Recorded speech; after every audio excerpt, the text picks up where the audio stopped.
Terima kasih kepada Bapak Operator kita yang sangat luar biasa untuk mempersiapkan acara malam ini. Terima kasih juga kepada One More International dan One More Academy yang telah menyelenggarakan acara yang sangat luar biasa malam hari ini.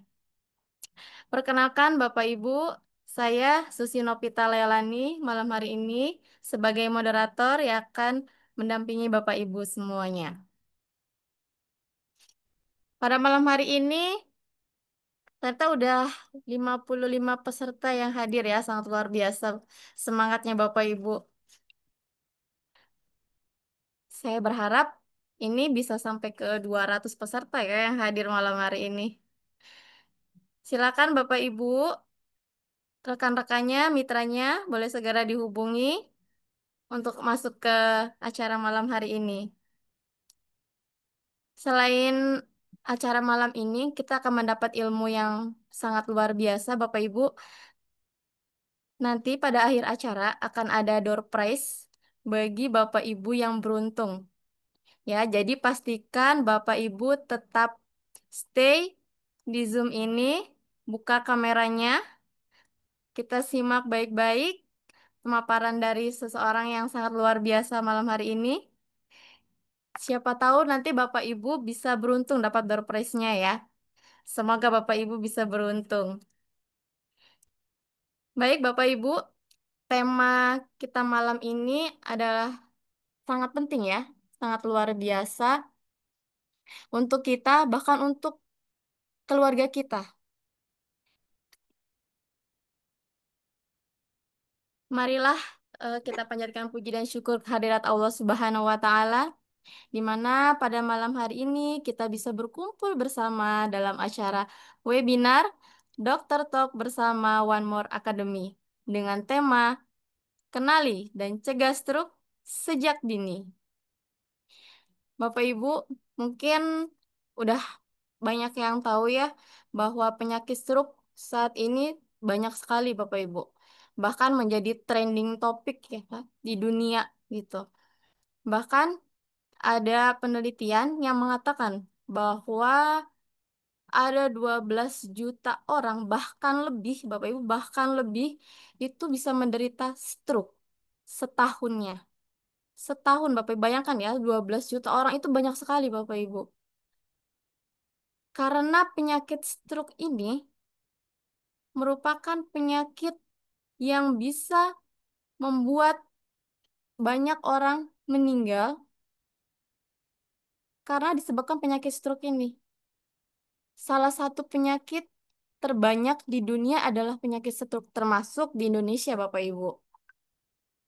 Namun, banyak dari kita ya yang belum memahami gitu kan, bagaimana gejala awal stroke itu, faktor risiko apa saja yang akan terjadi, bahkan bagaimana cara pencegahannya.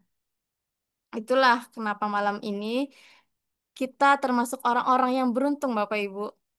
Karena malam ini kita akan belajar bersama dengan narasumber kita yang sangat luar biasa, yang memang ahli di bidangnya. Saya akan memperkenalkan narasumber kita yang sangat luar biasa.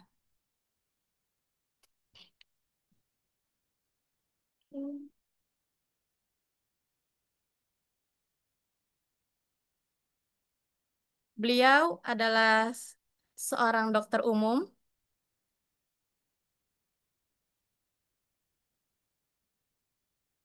dari In Harmony Clinic, Liaison Officer of Course Medis VIP, BPIP Koordinator Tim Medis Paskibraka. Beliau adalah edukator masyarakat, edukator kesehatan dan parenting, sosial media marketer, dan filantropis dan organisator. Organisatorisnya adalah Ketua Yayasan Bersatu Sehatkan Indonesia, Dr. Panti Ureda Wisma Mulia, Pengurus Pusat Perhimpunan Alergi Imunologi. Beliau saat ini pendidikan beliau adalah di Universitas Pajajaran dengan IPK 3,89. Pengalaman kerjanya selama 15 tahun di rumah sakit dan klinik, 2 tahun menjadi tim dokter pribadi Ketua MPR RI 10 tahun, tim dokter pribadi Presiden RI, rekor muri, klinik vaksinator terbanyak tahun 2021, mahasiswa Magister Hukum Kesehatan. Dan beliau juga sudah melakukan beberapa pelatihan, di antaranya kegawat daruratan medik ATLS, ACLS, dan EKG, Onkologi University of Vienna, Austria, Onkologi University of Nijmegen, Netherlands, Vaksinologi Washington DC, USA, dan Vaksinologi Thailand. Untuk menyambut seseorang yang sangat luar biasa, narasumber kita yang sangat luar biasa ini, mari ketikkan 1 miliar, 1 miliar.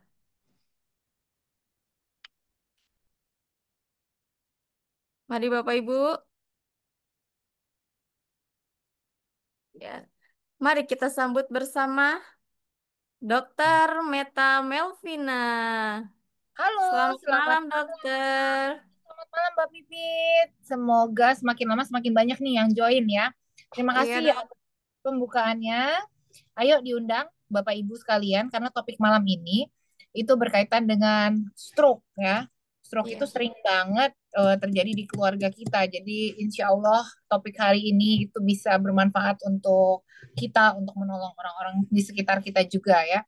Ini mohon maaf nih, kemarin minggu lalu tuh saya janji untuk membawakan topik mengenai sakit kulit ya kan. Jadi sakit iya. kulit yang gatel-gatel atau alergi atau autoimun. Nah, cuman saya nggak keburu bikin bahan karena bahannya sakit kulit itu bahan baru. Terus kemudian kita apa belum pernah bikin kan yang bahan itu yang tentang penyakit-penyakit kulit autoimun. Nah, kebetulan saya dalam seminggu ini padat banget karena ada pemilihan paskibraka se-Indonesia karena 2 minggu lagi tuh paskibraka yang akan mengibarkan bendera di 17 Agustus tuh masuk ke karantina gitu. Jadi mereka harus ada pemilihannya kan ya. Oh Nah, salah iya. satunya saya jadi tim kesehatan. Jadi nggak sempet bikin bahan. Nanti minggu depan ya, semoga kita bisa membahas. Oke, nggak apa-apa, dok. Siap. Tapi hari ini juga tidak kalah menarik karena stroke udah dibahas sama kita pernah tahun lalu, kayaknya tahun lalu lebih deh, hampir 1 tahun setengah apa 2 tahun yang lalu gitu ya. Kita bahas bahan stroke itu, jadi udah lama banget. Jadi saatnya sekarang kita refresh lagi tentang stroke ya. Di sini yang udah pernah dengar dokter talk stroke siapa aja? Boleh kasih tahu? Kalau udah pernah tuliskan angka 1. Saya pengen lihat yang udah pernah ikut dokter talk atau pernah nonton di YouTube dokter talk stroke. Yang belum pernah tulis angka 0. Saya pengen lihat nih yang udah pernah berapa banyak, yang belum pernah berapa banyak. Kita lihat, dok. Hmm, Oh, ada yang udah 1 ya. ya, Semoga Ibu udah. Nurfi nggak bosen ya. Oh, Ibu Ibu Martina Martina. sudah, dok. Nah, Ibu oke. Sarima belum, ya. Banyak yang belum tapi kayaknya ya. Masih banyak yang belum, dok. Ya, Oh, oke. Kalau gitu cocok ya. Kita hari ini iya. ngomongin stroke lah ya. Karena ternyata lebih banyak yang belum pernah kan ya. Semoga nanti yang udah pernah juga lebih nempel ya tentang stroke. Oke, kalau gitu kita mulai saja. Saya izin share screen. Kita akan berbicara mengenai stroke pada malam hari ini. Udah kelihatan gambarnya? Kelihatan ya? Kalau nggak kelihatan nanti kabarin saya. Oke? Sudah, Oke. dok. Sudah terlihat. Ya, stroke itu apa? Stroke itu seringkali dikatakan mulut mencong atau bicara pelok tiba-tiba gitu ya, tiba-tiba kok pagi-pagi mulutnya mencong gitu, atau sakit kepala hebat, tiba-tiba lemes terus sakit kepala hebat, atau lemah tubuh sebelah badan gitu ya. Seringkali stroke dikatakan seperti itu dan masyarakat awam bingung nih kalau penyakit seperti ini stroke apa bukan ya gitu. Kemarin semalam saya dapat WA kebetulan dari pasien gitu nanya, ini stroke atau bukan ya dok? Kok ibu saya tiba-tiba lemas sebelah badan gitu. Terus kemudian udah lemas sebelah badan ada kesemutan. Wah, itu bisa dilihat, terus rasanya nyeri. Nah, itu bisa jadi lemesnya itu karena saraf kejepit, bisa juga karena stroke. Nah, itu nanti kita akan belajar membedakannya ini stroke apa bukan gitu. Karena kalau stroke kan kita harus cepat-cepat bawa ke rumah sakit ya nggak. Tapi kalau saraf kejepit ya kita nggak perlu harus urgent itu gitu. Nah, kita akan bedakan ya. Jadi sebetulnya apa sih itu stroke? Apa cuman harus bicara pelo atau tangannya lemas sebelah atau tiba-tiba lumpuh gitu. Eh, yang dikatakan stroke itu kalau kita menemukan 4 pilar. Jadi empat-empat ini harus ada. Pertama, defisit neurologik, vokal atau global. Nah, ini artinya apa? Artinya ada kelainan saraf, baik sebagian ataupun menyeluruh. Kayak tangan nggak bisa gerak satu, kaki nggak bisa gerak satu, atau berupa kesemutan gitu ya. Itu adalah defisit neurologik. Jadi artinya kelainan saraf. Terus kemudian dia itu stroke itu memberat dan berlangsung lama, lebih dari 24 jam. Jadi kalau udah lebih dari 24 jam dan rasanya begitu terus, tidak membaik, itu namanya stroke. Tapi ada stroke ringan atau calon stroke, namanya transient ischemic attack. Jadi dia kurang dari 24 jam, terus kemudian pasiennya biasa lagi gitu. Biasanya itu karena sumbatan yang memang tipenya kayak tersumbat sementara gitu. Terus kemudian dapat menyebabkan kematian stroke itu ya. Dan disebabkan karena permasalahan apa? Sebenarnya apa sih yang terjadi pada orang stroke? Pada orang stroke itu yang masalahnya itu bukan otaknya, tapi pembuluh darah yang ada di otaknya. Jadi stroke itu disebabkan karena permasalahan pembuluh darah yang di otak. Entah pembuluh darahnya pecah atau pembuluh darahnya tersumbat. Yang jelas ini sering disebut sebagai brain attack atau kalau kita pernah dengar heart attack atau serangan jantung ya kan. Nah, serangan jantung itu ketika pembuluh darah koroner tersumbat, terus kemudian jantungnya kena serangan, nggak bisa apa namanya nggak bisa dapat oksigen dan berhenti berdetak gitu nantinya ya. Nah, brain attack itu juga sama. Ketika suplai darah ke otak itu mampet karena permasalahan pembuluh darahnya mampet, banyak kolesterol numpuk ke situ, akhirnya darah nggak bisa nih masuk ke otak. Nah, otaknya kan otomatis jadi nggak dapat suplai oksigen dan nutrisi ya. Nah, itulah terjadi brain attack. Nah, kerusakan pada otak yang terjadi disebabkan oleh permasalahan pembuluh darah. Nah, itu ya, jadi stroke itu seperti itu. Epidemiologi dari stroke, seberapa sering sih orang kena stroke? Ternyata Bapak Ibu, stroke itu adalah penyebab kematian terbanyak setelah kanker dan serangan jantung. Jadi kita harus hati-hati, pasien stroke itu banyak. Dan stroke ini penyebab paling umum nih dari kecacatan fisik yang ada di dunia. Kalau orang kita ngelihat ada orang cacat, nggak bisa jalan dengan baik, jalannya diseret, itu paling sering kalau ditanya kenapa kok bisa cacat, karena kena stroke. Dan ternyata di Indonesia ini meningkat 56%. Semakin lama penderita stroke semakin banyak. Makanya kalau bisa kita cegah, kita cegah. Dan kita hari ini perlu belajar bagaimana supaya di masa depan kita nggak kena stroke. Tapi bagi yang saat ini sudah kena stroke, bagaimana supaya stroke-nya bisa pulih gitu ya. Harus berusaha keras bagaimana supaya stroke-nya bisa pulih. Nah, kejadian stroke itu dari 7 per 1.000 orang menjadi 10 hampir 11 nih per 1.000 orang. 11 itu 11 kejadian. Jadi kalau kita ketemu 1.000 orang, itu sebenarnya 10 sampai 11 orang tuh ada yang stroke tuh di antara 1.000 orang itu. Banyak kan? Banyak loh ini. Satu mall aja kalau kita ke mall itu udah bisa sampai 5.000 10.000 tuh isinya ya. Nah, jadi orang stroke-nya itu sebenarnya udah banyak banget gitu. Dan kematian stroke itu 1 dari 2.000 orang lah. Jadi kira-kira kalau kita kumpul 2.000 orang ya, terus itu ada yang stroke ya, 1 dari 2.000 itu meninggal gitu.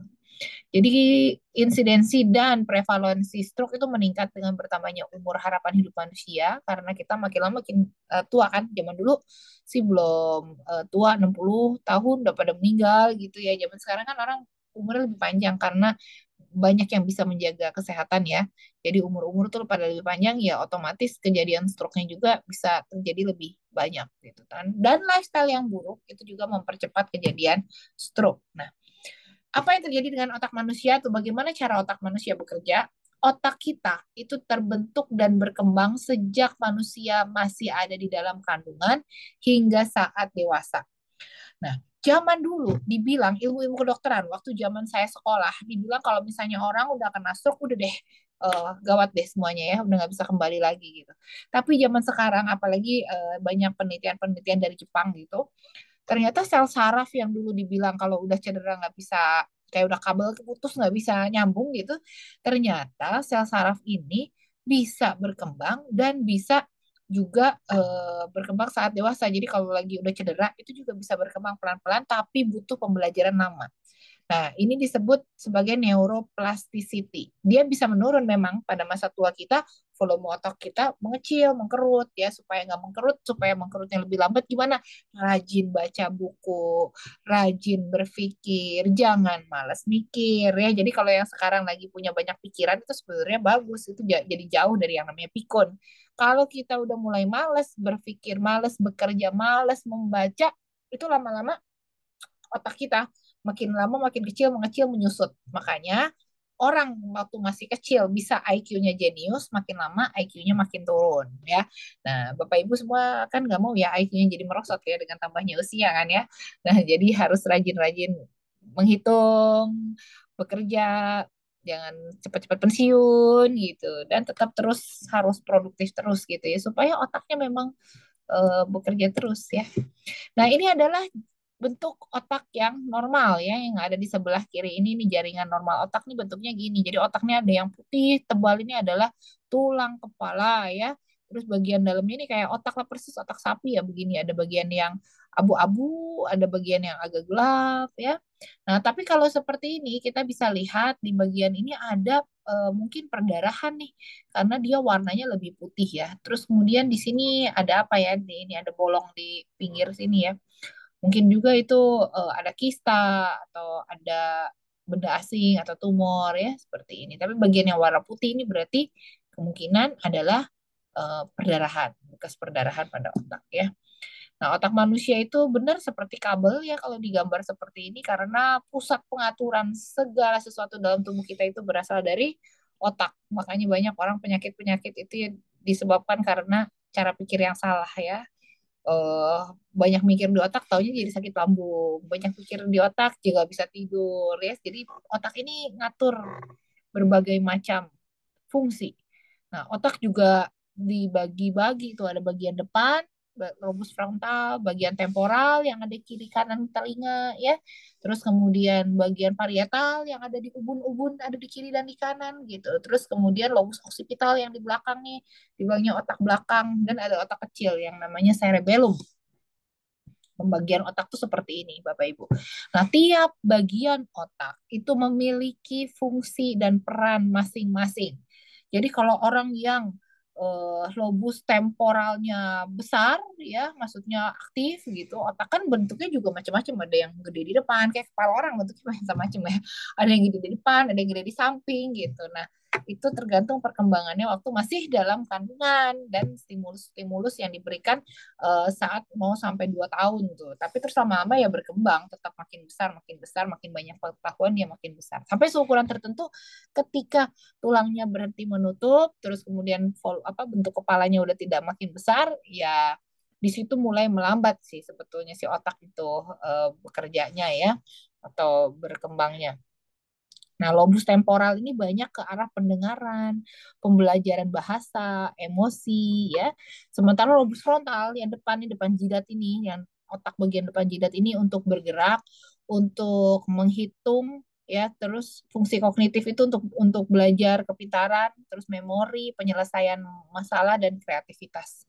Nah, otak kiri dan otak kanan itu terhubung, jadi nggak terpisah otak kiri sama otak kanan. Makanya kita tahu bagaimana caranya mengkombinasikan gerak tangan kiri dan tangan kanan kita. Ya. Nah, sementara otak lobus parietal yang ada di ubun-ubun sini itu berperan dalam merasakan tekanan, sentuhan, rasa sakit, ya. Nah, lobus otak bagian belakang di situ jadi katanya zaman dulu kalau kejeduk jangan sampai belakangnya ntar buta loh gitu. Kenapa? Benar gak? Ya benar karena di situ adalah pusat penglihatan. Jadi kalau di otak sebagian belakangnya cedera bisa jadi nanti nggak bisa lihat ya.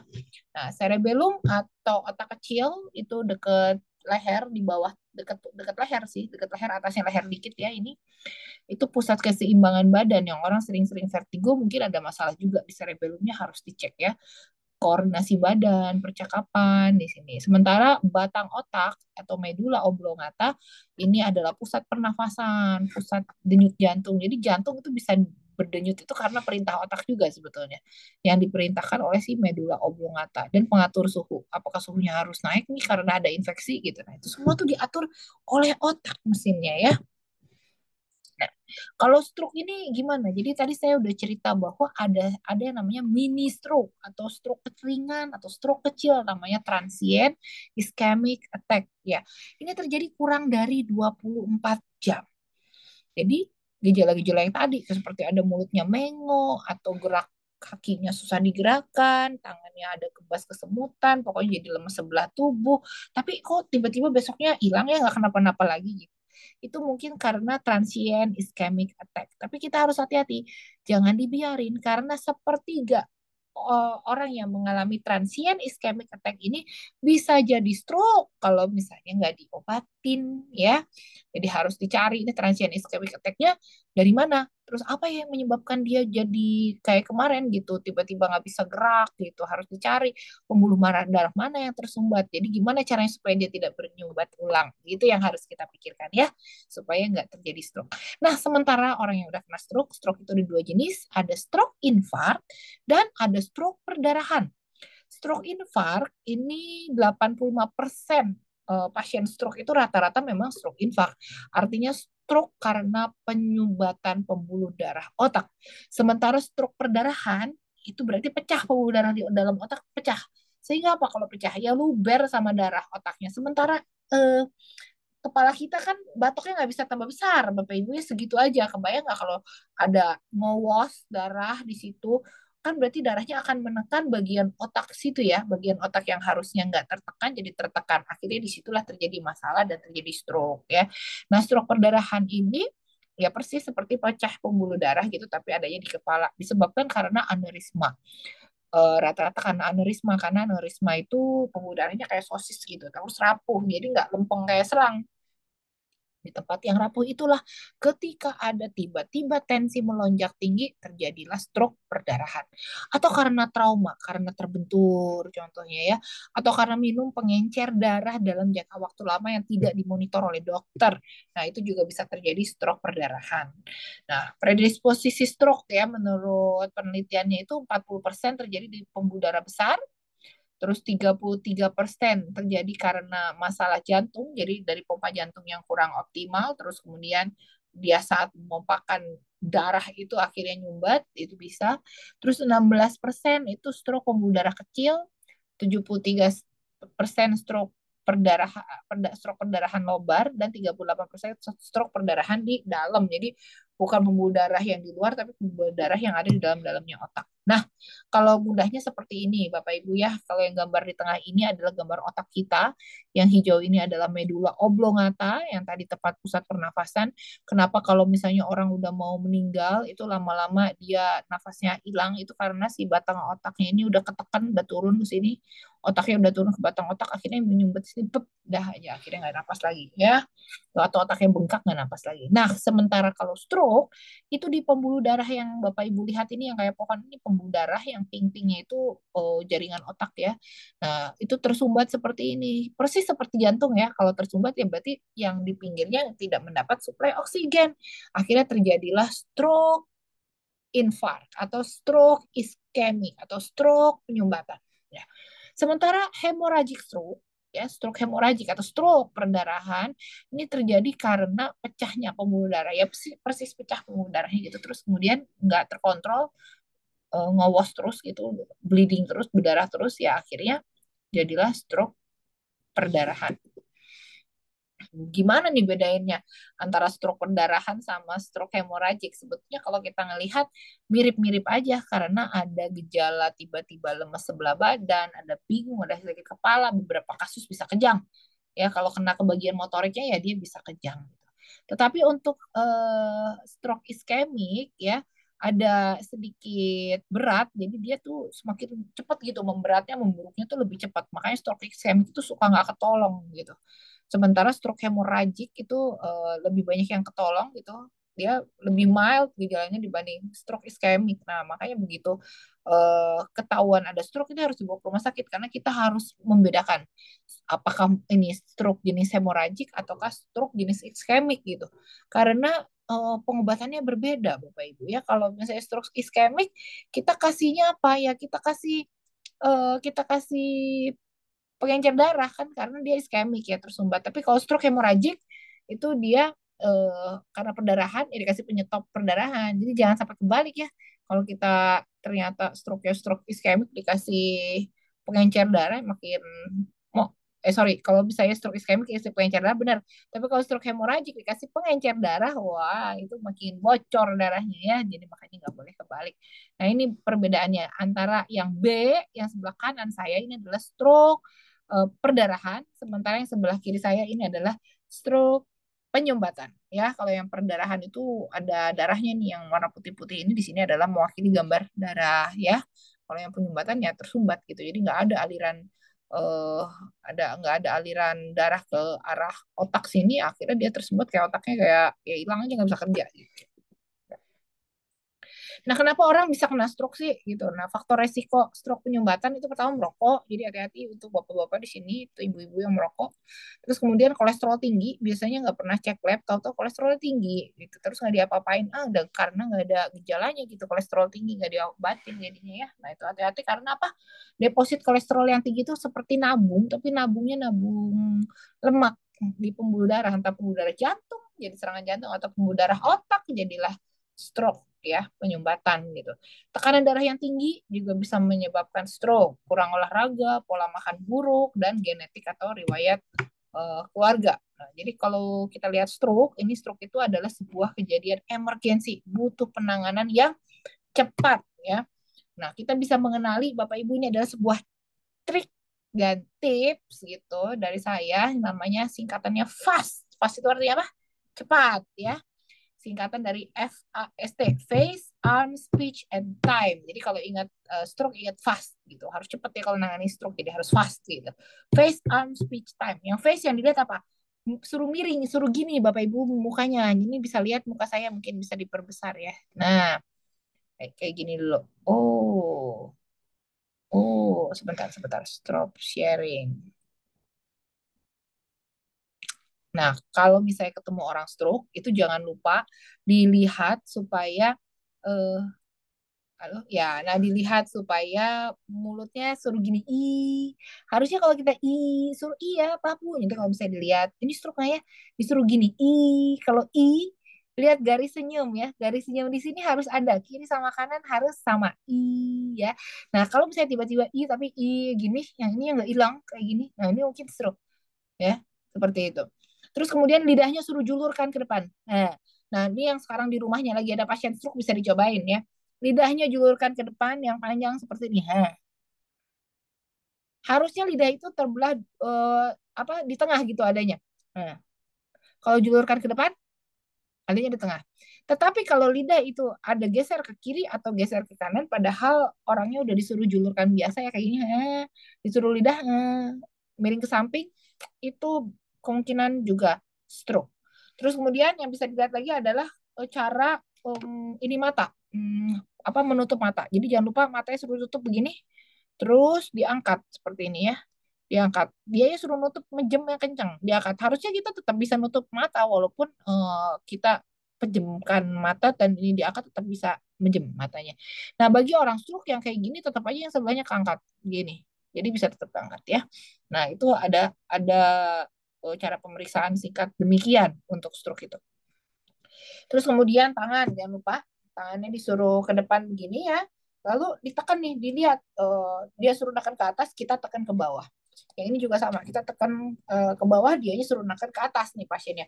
Nah, harusnya dibandingkan kiri sama kanan kekuatannya sama. Begitu juga dengan kaki. Coba tendang tangan kita, ya. Kalau kiri sama kanan beda, kemungkinan juga bisa itu ada stroke, ya. Jadi cara cara ngeceknya seperti itu, jangan lupa, ya. Mulai dari face, dari muka, ya. Terus kemudian udah ke ini belum ya? Moga-moga. Di face, arm. Nah, tadi arm yang tangan, speech itu disuruh ngomong juga. Disuruh ngomong, coba ngomong. Kalau lidahnya cadel-cadel dan pas melet ke bawah ternyata miring ke samping itu mungkin stroke. Dan kalau seperti itu time ya, time-nya harus cepat bawa ke rumah sakit kurang dari 6 jam karena kalau kurang dari 6 jam sejak kejadian itu bisa lebih cepat teratasi, lebih cepat balik, lebih cepat recovery. Jadi sumbatannya bisa cepat kita tangani gitu. Nah, kalau udah nyampe rumah sakit, biasanya dokter minta apa? Minta CT scan supaya untuk membedakan apakah stroke ini jenis perdarahan atau jenis iskemik penyumbatan karena obatnya beda ya. Kalau yang berdarah ya berarti harus stop perdarahannya. Kalau yang tersumbat justru harus diberi pengencer darah supaya darahnya jalannya lancar ya. Nah, bisa juga dokter meminta MRI, MRA brain. Jadi mau melihat nih pembuluh darah dalamnya itu bagaimana, bagian mana sih yang tersumbatnya atau bagian mana yang pecahnya.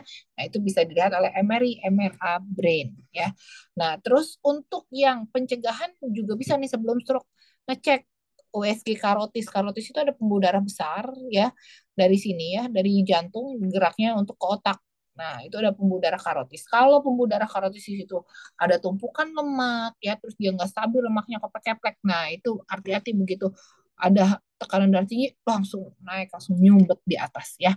Nah, jadi USG karotis bisa lihat juga perpetaan dari kondisi pembuluh darah karotis yang mana ini tuh sangat berpengaruh terhadap kejadian stroke. Jadi kayak ramalannya kejadian stroke gitu. Nah, selain itu dokter mungkin minta cek darah dan EKG. Lalu terapinya gimana? Terapinya itu bisa terapi bicara, ya. Jadi diulangi lagi. Jadi kalau kita punya orang stroke itu jangan bosan-bosan ngulang ngajarin seperti waktu kita belajar jalan. Nah, ini Bapak Ibu yang lagi kena stroke di sini, saya yakin di sini juga ada nih yang datang ke sini malam hari ini dan ternyata sedang menderita stroke ya. Nah, karena kemarin waktu itu sempat ada ngeliatin gambarnya ya. Nah, itu kemudian gini, Bapak Ibu harus semangat gitu ya. Karena apa? Untuk belajar jalan kita membutuhkan waktu berapa lama mulai dari lahir? 1 tahun kan kita baru belajar jalan, bener nggak? Baru bisa jalan itu umur 1 tahun, ya kan? Nah, berarti sekarang kalau kena stroke jadi nggak bisa jalan, itu minimal kita harus belajar jalan itu selama 1 tahun dan harus semangat. Seperti bayi yang sangat semangat untuk belajar jalan gitu. Jadi bukan jalannya hanya dengan saat di fisioterapi atau yang lagi saat ada orang yang apa ngajak ngajak ini ya, ngajak ayo jalan, kalau enggak ya diam aja. Jadi bagi Bapak Ibu yang punya keluarga juga stroke gitu, itu juga yang rajin-rajin nih dilatih supaya apa? Supaya semangat belajar jalan lagi. Nah, itu bisa karena otak itu punya kemampuan neuroplasticity. Jadi harus banget ya. Bayi aja belajar jalan terus-terusan loh. Mulai turun kasur, dia mulai menampakkan kaki, ya kan? Dia semangat tuh mau jalan, belajar jalan. Nah, kalau kita udah dikasih stroke juga sama.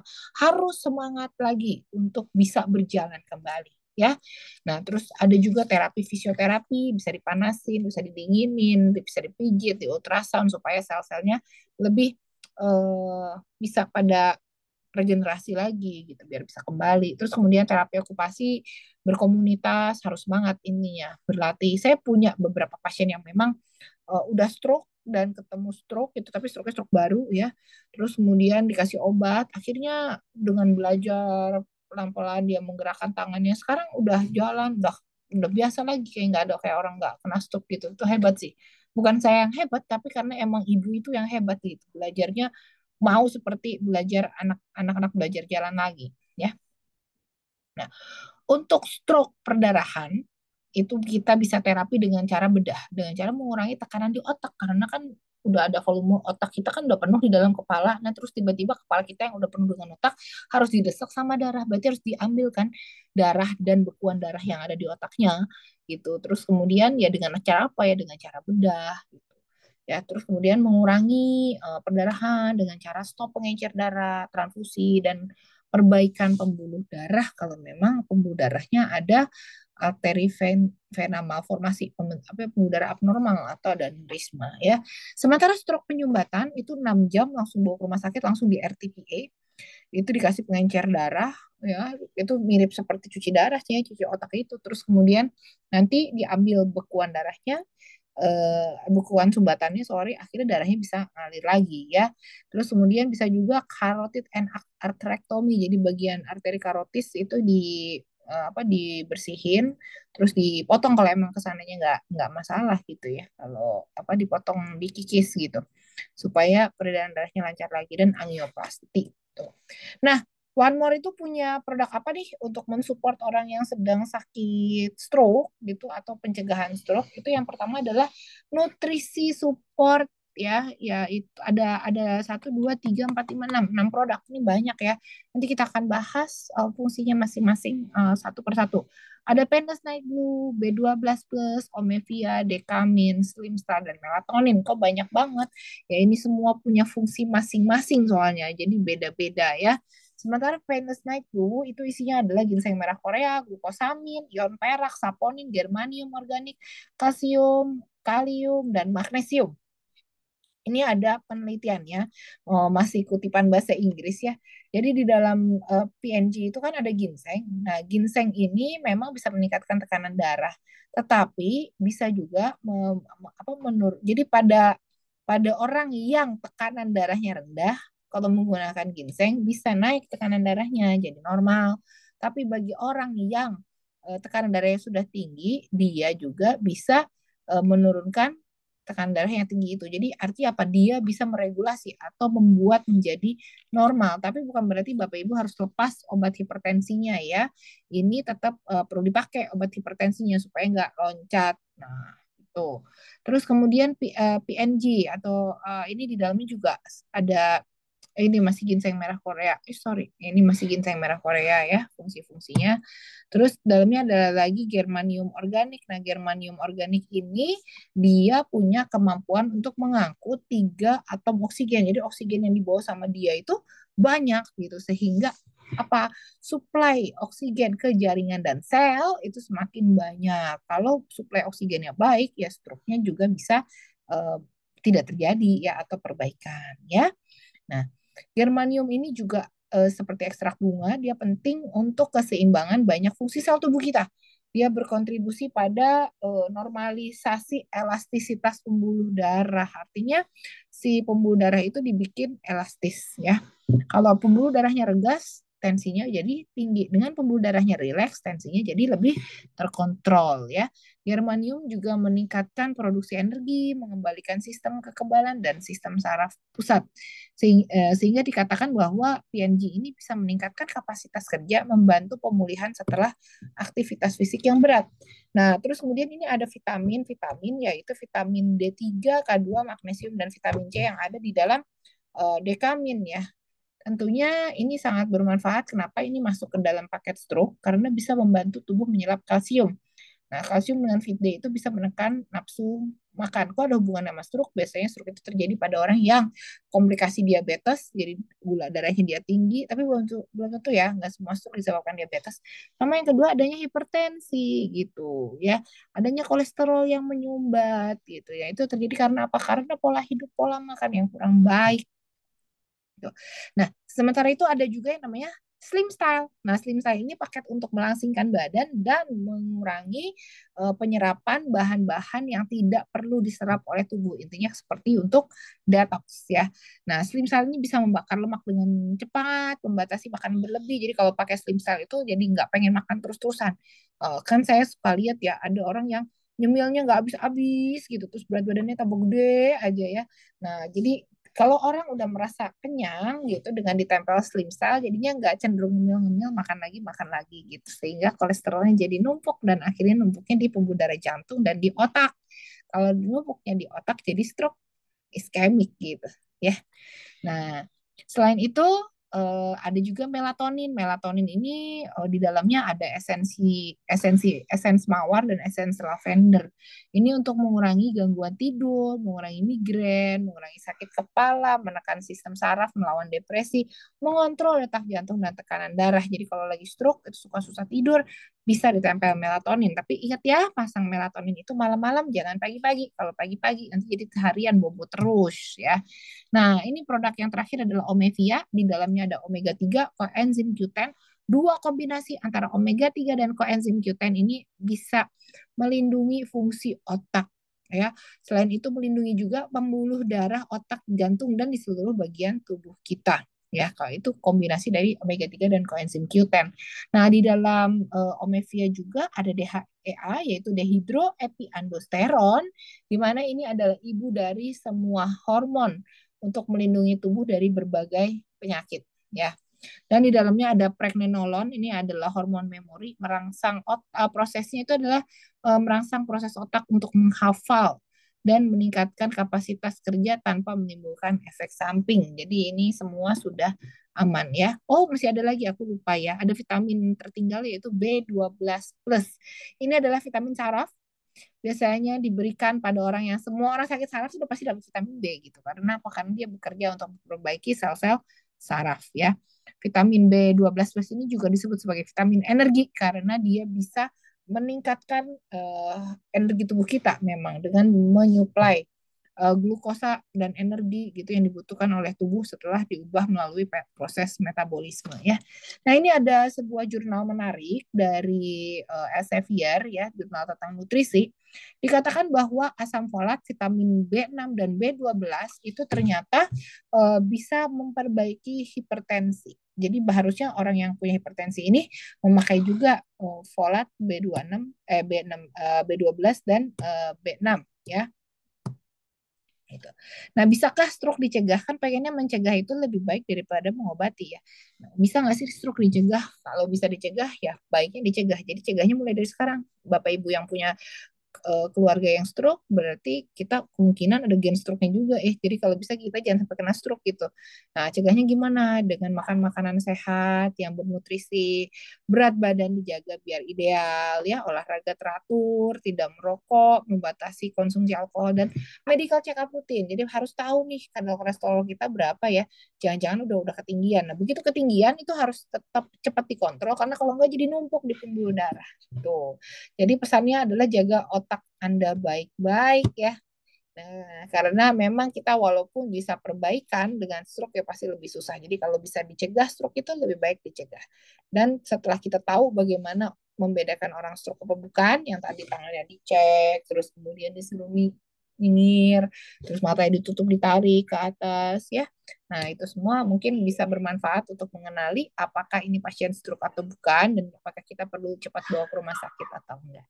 Oke, saya kembalikan ke Mbak Pipit ya. Mbak Pipit apa Mbak Puput tadi? Mbak Pipit ya? Mbak Pipit ke Oh, Mbak Pipit. Oke, semoga kita bisa berdiskusi. Semoga materi ini juga menarik ya untuk Bapak Ibu sangat sekalian yang menarik, Dok. Oke. Terima Wah, kasih, sekarang udah ada Dokter. 102. Lumayan. Banyak. Ya, sampai 122 ini, Dok, Oh, 102. Oh, yang sudah hadir. Iya. tadi sempat nggak kedengeran suaranya ya. Oh, iya, Dok. Sekarang terdengar, Dok? Bukan, maksudnya suara saya yang nggak kedengeran. Oh, Sempat enggak, Dok. bilang nggak? Kedengeran? Udah terdengar, Dok. Ya. Oke, Terima kita kasih, mulai diskusi. Dokter. Pemaparannya sangat luar biasa nih. Sangat edukatif sekali ya, Dok. Nah, Sangat terima kasih. bermanfaat Semoga juga nih buat bermanfaat kita, ya. buat keluarga Ya juga. mungkin, ya mungkin kalau ada yang mau tanya atau mau konsultasi atau mau cerita juga boleh tentang penyakit stroke ini. Mungkin Baik, kita Dok. batasi kira-kira Ya, dua siap, Dok. menit ya. Mm-mm. Untuk sesi berikutnya ada sesi tanya jawab ya, Dok ya. Ya, betul. Baik, untuk yang mau bertanya, silakan chat di kolom komentar ya, Bapak Ibu. Sebutkan nama, daerahnya, serta pertanyaannya. Hari ini kita batasin 5 pertanyaan aja, Dok. Ya, 5 pertanyaan ya. Baik, 5 pertanyaan aja untuk hari ini. Nanti dokter boleh langsung dijawab ya, Dok. Boleh, oke. Tapi yang berkaitan sama stroke aja ya. Oke, Karena kan ini direkam nggak nih? Soalnya kalau untuk direkam masih di YouTube itu kalau kita lagi cerita tentang stroke, bahasannya stroke aja gitu. Tapi kalau nggak nanti pas lagi tayang tengah-tengahnya apa kita ngomongin stroke tahu-tahu pertanyaan tentang yang lain bingung yang nontonnya ntar. iya, Dok. Siap, Dok. Memang stroke ini penyakit yang harus segera ditangani ya, Dok ya. Karena ini Iya, penyebabnya kan adalah dari pembuluh darah ya. Memang banyak kasus-kasusnya, Dok, untuk stroke ini. Dok, kita iya mulai betul. dari pertanyaan yang pertama ya, Dok. Ya, Dari Ibu Endah. Izin bertanya, Dok. Jadi kalau kolesterol tinggi itu bisa memicu stroke ya, Dok? iya betul banget. Jadi Bu Endah, kolesterol kita kalau dibiarkan tinggi terus ya, namanya kolesterol itu kan tabungan lemak. Nah, lemak kolesterol itu kalau kita bisa tahu ya, kok kolesterol kita tinggi itu tahunya dari mana? Jadi kolesterolnya itu ada di mana sebetulnya? Nah, kolesterolnya kan kita ambil darah, benar nggak? Kita yang diambil tuh disedot darah, dibawa ke lab kan, ya. Nah, berarti di darah kita banyak mengandung kolesterol, betul? Banyak mengandung butir-butir lemak. Nah, butir-butir lemak itu tiap hari muter di pembuluh darah kita, lama-lama dia mengendap. Begitu dia mengendap di jantung, akhirnya bisa kena serangan jantung. Nah, jika dia mengendapnya di pembuluh darah leher sini yang menuju otak dan akhirnya kebawa sama aliran darah ke otak, akhirnya bisa jadi stroke gitu. Jadi makanya kalau kolesterol kita tinggi, kenapa bisa jadi stroke? Karena makin lama dia makin mengendap mengendap di pembuluh darah gitu ya. Baik, terima kasih untuk pertanyaan kedua ya dok. Dari Ibu Sri Widiawati. Izin bertanya, badan menggigil, linu, pegal, dan kencing keruh, diagnosa febris. Oh, ini di Oh luar itu tema di ya luar dok, maaf ya. Untuk di luar ya, tema, itu viral maaf ya, infection ya, nanti infeksi virus bisa untuk jaga konsultasi langsung kesehatan. sama dokter Meta. Apa untuk jaga kesehatannya nonton edisi infeksi-infeksi virus tuh yang minggu-minggu lalu apa ya. Minta Pak Hmm. Eriko deh di share Nah, ini dari pertanyaan dari Bu Mimin Mintarsi dok. ya. Dari Tangerang, izin bertanya, suami saya sakit sudah 2 tahun stroke, tapi tangan dan kakinya lemas. Terus ya dok, tapi bisa jalan. Itu kenapa ya dok? Oke, ini harus lebih semangat lagi ya. Ini kan sakitnya 2 tahun. Sebetulnya 2 tahun itu nggak terlalu lama, tapi nggak terlalu baru gitu. Kalau masih baru tuh kita lebih fight. Tapi asalkan ya Bu, ya semangat sambil dilihat. Asalkan dia tidak kaku. Kadang-kadang orang udah stroke itu, terus kemudian tangannya kaku, jadi kayak gini gitu ya. Jadi kayak begini, terus dia kaku aja begini. Nah ditarik-tarik susah. Nah itu udah lebih sulit nih kalau dia udah keburu kaku begini. Tapi kalau dia masih lemes, ya kalau dia masih lemes-lemes aja, itu tolong dilatih, itu masih ada harapan untuk dia kembali. Kalau dia udah kontraktur kaku begitu, itu lebih sulit karena kayak udah kaku, jadi harus disuntik-suntik dulu, pakai botok dan sebagainya baru bisa. Nah, tapi kalau belum kaku, please yang semangat latihan ya, sambil dipakai obat-obatan dokter, sambil dipakai produk One More-nya juga sebagai nutrisi yang sehat ya. Terus kemudian labnya juga harus dikontrol supaya kolesterol nggak tinggi, gulanya juga bagus, pokoknya semuanya bagus dan darahnya juga harus kalau itu stroke ya stroke apa penyumbatan berarti darahnya harus encer ya. Dan seperti yang saya bilang, kita belajar jalan itu sejak mulai dari lahir udah belajar gerak-gerak di kasur ya kan. Terus kemudian belajar turun, belajar duduk itu kan tiap hari dan tiap saat. Jadi kalau kita udah ada bagian saraf yang nggak bekerja karena stroke, berarti kita harus melatihnya itu seperti bayi yang harus semangat banget untuk bisa jalan kembali. Tapi ini katanya bisa jalan, berarti bagus. Nah, berarti harus latihan lebih banyak lagi supaya lemesnya cepat hilang ya. Oke, terima kasih. Pertanyaan yang ketiga ya dok ya, dari Bapak Benyamin. Ini syaraf C47 autoimun apa stroke dok? Syaraf C47 autoimun apa stroke? Apa nih maksudnya? Maksudnya saraf kejepit kali ya? C4, C7 mungkin saraf kejepit kali. Syaraf Apa ini? kejepit ya dok ya? Iya, maksudnya apa nih? C4, C7 autoimun apa stroke? C4. Kalau C4 itu kalau C itu kan sebenarnya tulang belakang kita itu dari segmen servikal, Sorry. leher. Terus tulang belakang panjang nih mulai dari leher sampai tulang ekor. Nah, itu ada nama-namanya. Ada C1, 2, 3, 4 ya servikal, terus begitu ada lagi torakal 1 sampai 12 ya T gitu. Terus kemudian bagian pinggang ada L1, 2, 3, 4, 5. Lalu itu ada S yang tulang pantat gitu yang buat duduk gitu. Tapi ini maksudnya kejepit atau apa tulangnya? Kenapa? Nggak tahu. Iya dok. Pertanyaannya belum lengkap. Lanjutkan aja dengan yang lain ya.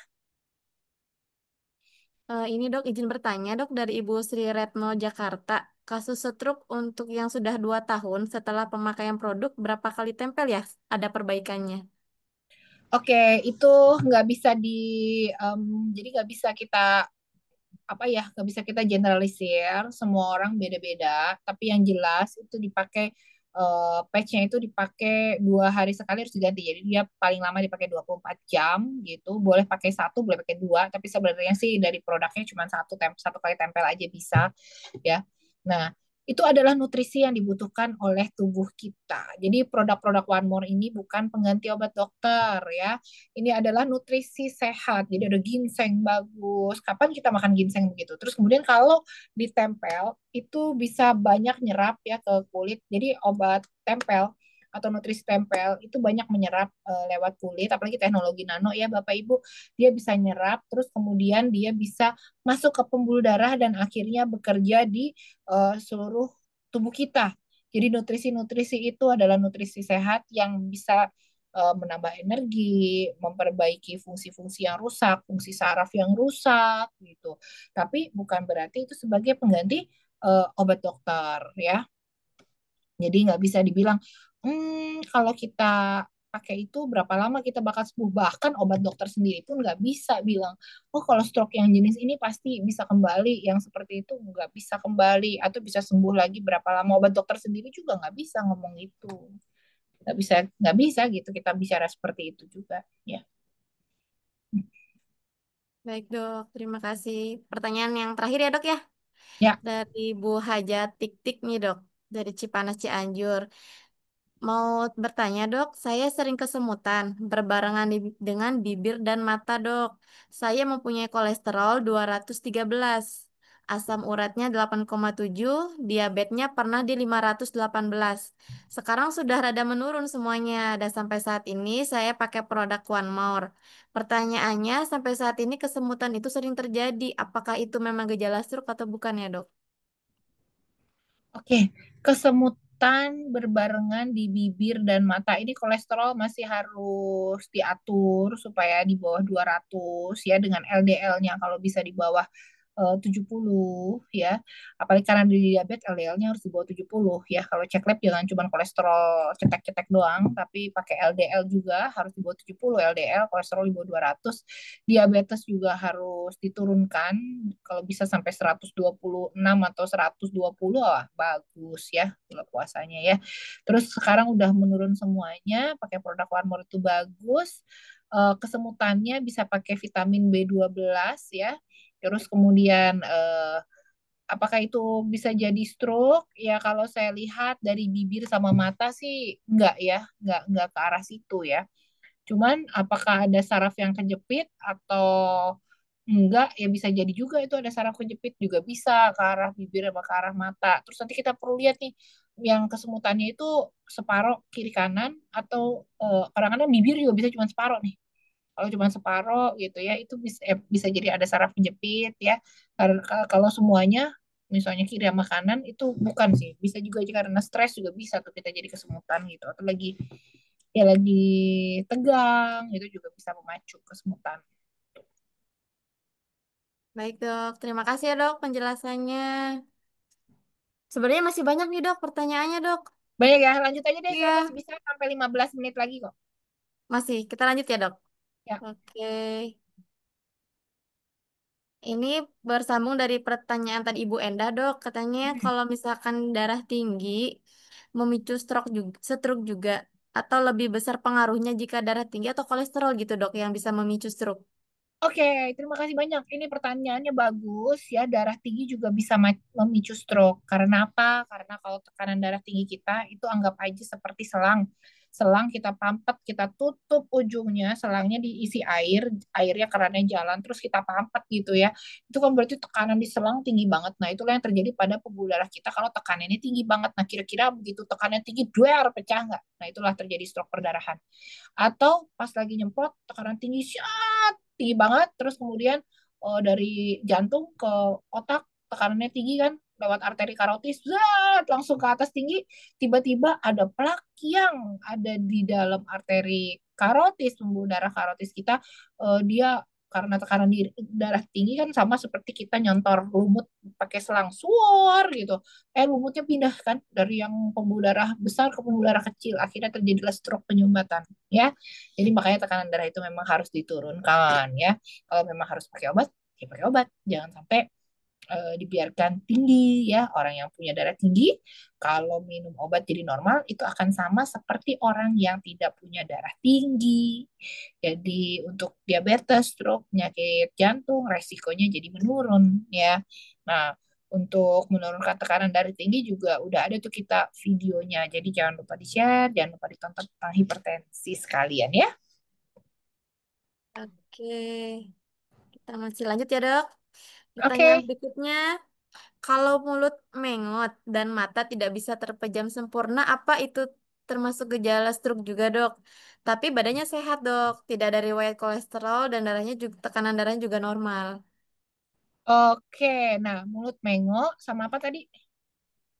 Mulut mengo dan matanya tidak bisa terpejam sempurna. Oke, nah kalau cuma terjadi di muka aja tanpa tanpa keterlibatan tangan atau kaki sebelah, ya itu mungkin bukan stroke tapi mungkin Bell's palsy gitu. Ada namanya penyakit namanya Bell's palsy, kelainan juga pada saraf, biasanya terjadi karena infeksi virus atau infeksi virus di telinga ya, ada batuk pilek atau ada infeksi apapun ya yang kena ke saraf trigeminal sini, saraf telinga.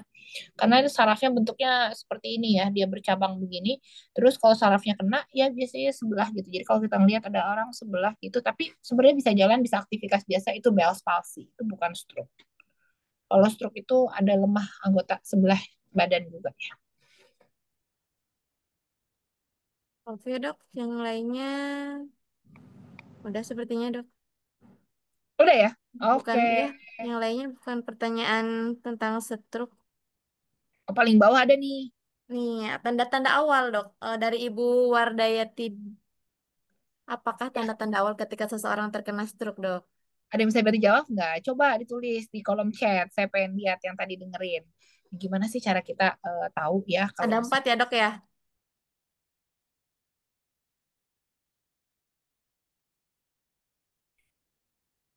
singkatannya apa yo? Tadi stroke itu lupa lagi jangan tadi. Ada yang jawab dok, katanya pas dok. Yeay, hebat. Itu pasti dicatat ya. Fast. Nah, betul sekali. Face, arm, apalagi tadi? Ingat nggak? Fast itu singkatan dari apa? Face, arm. Face, arm, speech, sama time. Weh, hebat. Wah, betul. Nah, itu hebat. Itu benar-benar menyimak tandanya ya. Nah, jadi face-nya, mukanya mulai mengo, disuruh gini, tapi ternyata nggak bisa kiri kanan sama, satunya ketarik, yang satunya turun. Ya, terus disuruh lidah, "Hah?" Miring, lidahnya Hmm. miring. Terus mata ditutup, dipejemin, ternyata sebelahnya keangkat sebelah gitu. Terus itu face, udah itu arm, tangannya jatuh sebelah atau pas kita tekan sebelahnya kuat, sebelahnya enggak ya. Terus speech-nya disuruh ngomong rada pelo-pelo gitu. Sama time-nya yaitu harus cepat-cepat kita bawa. Ya, oke. Oke. Itu nutrisi menyebabkan injury atau testimoni klien yang pernah dites PNG mengakibatkan tengkuknya kaku. Harusnya enggak ya.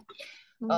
Karena ini kan nutrisi ya, harusnya justru lebih rileks gitu, dikasih PNG itu harusnya lebih rileks. Mungkin kalau nempel jangan di leher kali karena ngeganggu ya, kalau di leher karena PNG itu besar, ukurannya besar PNG itu ya. Jadi kalau misalnya, ini saya kebetulan dari depan saya PNG-nya. Jadi kalau misalnya si PNG ini ditempel di leher tuh kayak nggak enak, leher kita sama dia sama PNG-nya aja lebih gede. Nah ininya, tempel itu Bapak Ibu nggak harus di tempat misalnya sakitnya leher ditempelnya di leher, nggak usah begitu. Karena apa, ini bukan koyo ya. Jadi ini tuh dia ditempel, maksudnya sakitnya leher, yang sakitnya leher tapi ditempel di bahu bisa nggak, atau di dada atau di tangan gitu nggak apa-apa. Yang sakitnya leher tempelnya di tangan. Kenapa? Karena ini bukan koyo. Kalau koyo dia hanya menyerap atau ngasih panas doang di bagian kulit. Tapi nutrisinya One More ini punya uh, apa dibuatnya itu dengan nanoteknologi. Jadi walaupun dia tipis seperti stiker-stiker begini, nutrisinya itu bisa disampaikan ke pembuluh darah. Dia bisa apa namanya masuk gitu lewat pori-pori kita ke pembuluh darah dan bekerjanya di seluruh tubuh gitu. Jadi sama seperti kita makan, tapi kalau makan kan kita pertama nggak bisa makan sebanyak itu. Ada ginseng, glukosamin, semua banyak nutrisi apa suplemen-suplemen gitu banyak ya, kita telan mabuk juga kan. Kalau ditempel tuh lebih nyaman, lebih nggak lupa-lupa, kan gampang nempel gitu daripada nelanin tablet-tablet. Terus kemudian kalau ditempel juga penyerapannya lebih tinggi daripada dimakan. Karena kalau dimakan itu lewat pencernaan, banyak yang kebuang, sedikit yang keserap. Tapi kalau pakai nutrisi tempel atau suntik itu lebih banyak keserap sama tubuh gitu. Jadi nggak harus ditempel di tempat yang sakit atau di lehernya. Kan leher kita pendek ya, nggak ada segini. Nanti ditempel di situ mau jadi kayak keganggu lehernya. Coba ditempel di bagian lain ya. Tempel jangan cuma seperempat dong. Kenapa jadi tempelnya seperempat? Kan dosisnya segini. Jadi tempelnya satu semua. Ini sudah dibuat, jadi produk ini tuh kan ukurannya macam-macam ya. Jadi kalau kita lihat itu produk-produk kita itu udah ada ukurannya sendiri gitu. Kenapa si PNG itu ukurannya gede begitu ya? Ya karena memang harus dipakainya seukuran itu gitu. Sementara kalau kita lihat, jadi eh, kalau si Dekamin nih, kita lihat di Dekaminnya kecil-kecil ya. Dia kan tuh produknya kecil karena cuma satu apa ya, satu satu segede jempol doang kan dia nih ya, yang Dekamin itu ya. Nah, dekamin itu cuma segini, kecil kan, tuh cuma segini ya. Ini makanya di mana satu, dimanapun nggak masalah ya, mau tempel di mana aja itu boleh, oke ya kan? Karena memang cukup segini untuk sehari itu cukup. Tapi dari pabriknya memang dibuat segini karena nutrisi seginilah yang mau dimasukin ke dalam tubuh kita. Tapi kalau dipotong-potong ya sama ya kayak kurang. Maka kalau kita makan ya makannya juga kurang gitu ya. Kalau minum obat kayak contohnya analoginya gini, kita harusnya sakit kepala minum obat, bisa sakit kepala misalnya pakai obat panadol, panadol ya harus satu tapi makannya seperempat, kira-kira kerja nggak bisa kerja ya. Jadi pakai sesuai dosisnya gitu ya. Kurang dosis ya dok kalau pemakaiannya tidak sesuai. Iya, kalau misalnya dia bagi dia udah cukup separuh atau nutrisinya cukup ya dia pasti bikinnya kecil-kecil, ngapain dia bikin segede gini ya nggak. Dok, masih ada satu pertanyaan lagi nih dok. Ya Boleh? boleh. Jika sudah dipasang ring di kepala dok karena stroke, seberapa efektif produk One More ini? Oh itu dulu pasang ringnya karena aneurisma kah ya. Kalau karena aneurisma harus dimonitor terus ya aneurismanya gimana supaya nggak pecah pembuluh darahnya gitu. Terus ya seberapa efektif ya nanti Bapak juga bisa lihat dari hasil lab-labnya, darahnya encer enggak ya, sambil kontrol semua marker-markernya gitu. Ini ada yang stroke juga nih. Ini yang dari ini juga boleh ditanya nih, dari Tina nih. Ibu yang sedang ini, saya sedang menangani struktur stroke dok. Stroke. Sebenarnya di sebelah tangan kiri. Tangan kirinya itu lemah. Produknya juga saya sudah tempelkan PNG, B12, Omevia, Slim Style sama Dekamin, Melatonin juga sudah ditempelkan. Tapi 1 bulan ini belum bisa angkat tangan. Jadi sampai berapa lama kira-kira dok pemakaiannya? Harus sambil latihan ya. Obat-obatannya tetap harus dilanjut dan latihan itu nggak bisa cuma pas saat fisioterapi seminggu 2 kali, seminggu 3 kali itu nggak bisa. Ini masih 1 bulan, jadi harus semangat ya. Ini bagus. Jadi latihan itu bisa latihan pasif, bisa latihan aktif. Jadi kalau latihan pasif ya, misalnya bener-bener lemes tuh bener-bener plek gitu ya, nggak bisa ngapa-ngapain kan gitu ya. Tangannya berarti pakai tangan satunya harus dilatih naikin ke atas, turunin, terus ditekuk gini, harus rajin memang. Ini kayak berat banget tangannya gitu rasanya ya, nggak bisa gerak, berat, lemes, capek gitu, tapi tetap harus dilatih, harus semangat. Dan nggak cuma tangan tapi semua jari-jari jari gitu ya. Terus kalau emang belum bisa gerak apa ya dibantu gerak, gerak semua pokoknya harus dilatih terus, sensorisnya dilatih gitu ya. Kalau bisa tuh sehari juga latihan, minta minta jenis latihan ke bagian fisioterapi. Udah gitu dilatih itu pagi, siang, malam. Kalau bisa tuh pagi 2 kali, siang 2 kali, malam 2 kali gitu.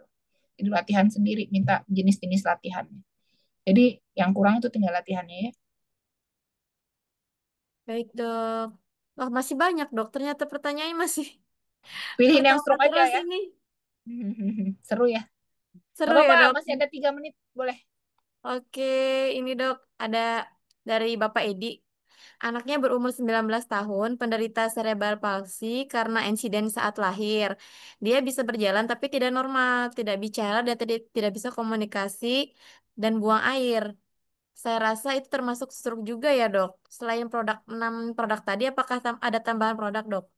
Oke, baik. Terima kasih, Pak. Ini pertanyaannya bagus dan Bapak luar biasa. Jadi orang tua yang memang diberikan kepercayaan untuk mengurus anak cerebral palsy. Anak cerebral palsy ini dari lahir ini bukan sebuah stroke. walaupun dia nggak bisa gerak sebelah atau nggak bisa gerak dua-duanya, itu bukan stroke. Walaupun tangannya kaku begitu ya, itu bukan stroke ya. Ini cerebral palsy itu beda kejadiannya karena pasti itu dari waktu bayi, waktulah entah proses melahirkan, entah lagi di dalam kandungan, pokoknya itu ada di mana saat itu terjadi cedera otak sehingga dia nggak bisa gerak, tapi ini tidak progresif. Jadi ini bukan penyakit yang makin lama makin berat gitu. Dia bisa makin berat, tampak makin berat kalau apa? Kalau dia menjadi kaku atau kontraktur ya. Jadi ototnya kaku, ketarik, nah itu jadi tampak memberat. Tapi secara intelektual, secara kepintaran anak bapak itu sebetulnya pintar gitu. Banyak anak cerebral, Bapak cari banyak anak cerebral palsy yang sebetulnya kalau difasilitasi bahkan dia bisa ngetik itu hanya dengan berapa, bisa ngetik, bisa bikin buku segala macam. Karena dia secara otak fungsinya, kepintarannya itu sama seperti orang normal, cuma secara motorik aja. Jadi otak kita kan ada yang buat mikir, ada yang buat gerak gitu ya. Nah, yang untuk gerak dia terhambat ya. Nah, jadi itu harus dilatih kalau seandainya sampai kontraktur harus disuntik pakai botok, botok itu supaya dia nggak kaku gitu, karena kalau kaku nanti ada lecet-lecet di sela-selanya gitu ya. Apakah cerebral palsy ini bisa disembuhkan oleh produk One More? Kalau saya bilang tidak bisa karena ini memang sudah dari lahir terjadi seperti itu gitu. Tapi jangan tapi jangan jadi ini ya, yang saya bilang seperti itu tuh jangan jadi bilang kayak oh vonis ya menurut dokter Meta ini nggak ada harapan gitu. Tetap dia perlu diberikan nutrisi yang baik supaya eh, supaya bukan jadi sembuh tapi supaya dia tidak makin kaku, supaya dia tidak memberat, supaya dia bisa nyaman dengan kayak dikasih melatonin itu enak buat dia karena nanti dia tidur lebih enak juga gitu ya. Tuh. Yang penting dijaga jangan sampai kontraktur atau kaku, fisioterapi juga harus terus gitu. Oke, okay. Oke. Next, Dok. Ini ada yang bertanya juga, apakah PNG bisa dipakai untuk penderita stroke yang sudah operasi bypass, Dok? Bisa, bisa. Operasi bypass, operasi jantung. Ya, jadi pembuluh darah jantungnya diganti pakai pembuluh darah dari kaki. Ya, bisa. Karena pada dasarnya ini jantung sama stroke itu kayak serangan jantung sama stroke itu mirip. Mirip. Cuma satunya terjadi di otak, satunya terjadi di jantung gitu. Makanya disebut cerebrovascular disease. Jadi cerebro itu kepala ya, vaskular itu pembuluh darah gitu, cerebrovascular disease gitu. Gitu. Ada Sama juga lagi nih, Dok. Ini jantung. perbedaan stroke kanan dan kiri, katanya, Dok. Ada Oh, ibu. oke. Ya, otak kita kan tadi ada otak kiri sama otak kanan ya. Nah, pembuluh darah yang dari jantung juga ada pembuluh darah yang ke kiri dan ke kanan gitu. Nah, tergantung mana yang tersumbat, ya bagian kiri atau bagian kanan. Nah, otak kita tuh menyilang. Kalau yang stroke ya pembuluh darah di sini yang tersumbat, ya nggak bisa gerak tangan kanan. Kalau pembuluh darah sini yang tersumbat, ya nggak bisa gerak tangan kiri. Jadi kayak kebalikan gitu ya. Jadi karena di otak kita ada persilangan. Hmm. Ya, itu bedanya begitu aja. Masih ada waktu, Dok? Udah habis. Udah habis. Ya. Oke. Bagi Bapak Ibu yang pertanyaannya belum bisa dijawab di sini, boleh nanti konsultasi sama dokter Meta ya, Dok ya. Boleh nanti minggu depan kita ketemu lagi. Ini Bawa masih teman-teman banyak, yang Dok. banyak. Hari ini luar biasa banget ya, Dok. Banyak ya Semangat. pertanyaannya, berarti pada semangat. Mungkin ini relate karena stroke itu emang banyak sih kejadiannya ya. Mm-mm. Iya, banyak banget ya, Dok. Di dunia, bahkan di Indonesia juga hampir 80% Betul. kalau kita ke rumah sakit gitu ya, Dok. Banyak banget itu penderita stroke. Ya ketemunya orang stroke, apalagi kalau ke tempat saraf aku tuh sakitnya Iya, stroke semua. iya. Itu pasien dari dokter saraf itu banyak banget, Dok, antriannya. Iya, stroke itu ya sampai ya kalau bisa kita jangan sampai kena stroke ya. Iya. Tapi kalau udah kena stroke ya udah semangat. Yang penting belajar lagi kayak dulu kita belajar jalan. Terima kasih banyak, Dokter Meta, atas ilmunya hari ini. Luar biasa. Sama-sama. Terima kasih juga Mbak Pipit udah memandu acara ini. Mbak Pipit juga bidan nih, jadi pasti mengerti juga tentang kesehatan. Terima kasih ya, semoga bermanfaat. Teman-teman belakang layar juga terima kasih. Ya, monggo dilanjut Mbak Pipit. Ya, semoga setelah mengikuti webinar ini kita semua bisa lebih paham ya tentang tanda-tanda stroke dan juga bisa mengenali resikonya sejak dini. Dan yang penting adalah upaya kita untuk mencegah kita lebih disiplin, menjaga pola hidup sehatnya agar kita terhindar dari penyakit stroke dan penyakit-penyakit lainnya. Mari Bapak Ibu, kita berikan semangat buat Ibu Dokter Meta yang hari ini sangat luar biasa. Silakan ketikkan 1 miliar kepada Ibu Dokter Meta. Terima kasih banyak ya 1 miliarnya. Lagi banyak acara ini soalnya acara negara jadinya suka lama bikin slide-nya. Karena kalau saya bikin slide tuh saya pikirin benar apa yang mau saya sampaikan supaya Bapak Ibu tuh dapat sumbernya tuh yang benar gitu ya. Ini nggak ada pembagian apa ya? Ada yang bukannya ada itu mau kasih hadiah gitu. Iya, malam hari ini akan ada door Door prize prize. nih. Ada door Iya. prize, Dok. Bagi Bapak Ibu yang sudah dari tadi ya menunggu, sudah semangat nih dari awal sampai akhir. Ini selalu on kameranya, memperhatikan Dokter Meta. Kita akan memberikan door prize bagi siapa yang hari ini yang akan beruntung ya dapat door prize-nya. Siapa jadi ya? Ayo, malam hari ini yang akan mendapat door prize. Selamat kepada Ibu Siti Khalimah. Kepada Ibu Siti Khalimah dipersilakan untuk on cam ya. Ya, Ibu Siti kameranya tolong diaktifkan ya. Selamat Iya, malam Ibu Siti. selamat malam. Ya, terima kasih, Mbak Dari Vivi. mana ini? Selamat. Ibu Siti Ibu Dokter, terima kasih. Ini malam ini dari, dapat door prize terima kasih dari Lubuk Linggau ini. Oh, dari Lubuk Lubuk Linggau, Linggau. Dok.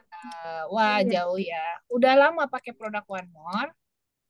Alhamdulillah sudah dok, sudah hampir 2 tahunan ya. Nama saya Pak. Oh, halo. Gim- Halo. Iya, Gimana? rajin, Ada rajin, ada rajin testimoni pakai testimoni B12 itu. khusus nggak Pak dengan Oh produk ada One dok, More? ada dok. Mana tuh? Boleh cerita sebentar? Iya, tadi yang saya tanya itu loh, Bapak saya kan kemarin ada Belvasi yang kata dokter bener itu. Hmm. Jadi wajar kemarin kan mulutnya mengot tuh, Hmm. nggak bisa terpejam sempurna. Tapi alhamdulillah setelah ditempel dengan PNG di atas bibir sama di bawah mata dok, Hmm. kurang lebih 3 bulan normal. Wah, Iya, alhamdulillah bagus ya. Emang eh, nutrisinya itu bagus, tapi jangan dipotong-potong. Pakai aja di mana aja, nggak harus di situ. Dan pakainya kalau iya, bisa satu, biar mantap gitu. Itu iya, dosisnya iya, benar. Iya, nggak pakai iya, dosis kurang aja bisa berefek ya. iya, Apalagi kalau apalagi, dosisnya full.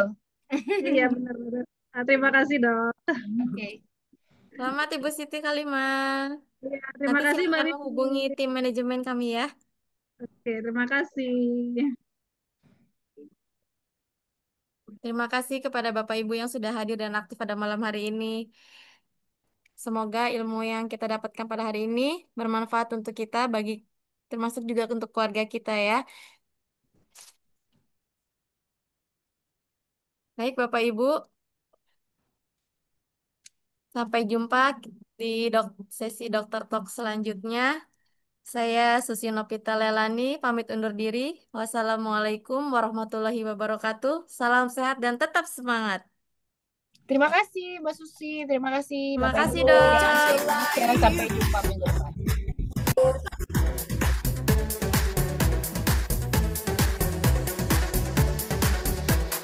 Mamura gel başlasın marşımız Şu olarak durmasın dansımız Hem kazanan kazandıran One more touch your life Bu kadarı az daha ileriye Büyüyoruz günden güne El ele hep birlikte One more touch your life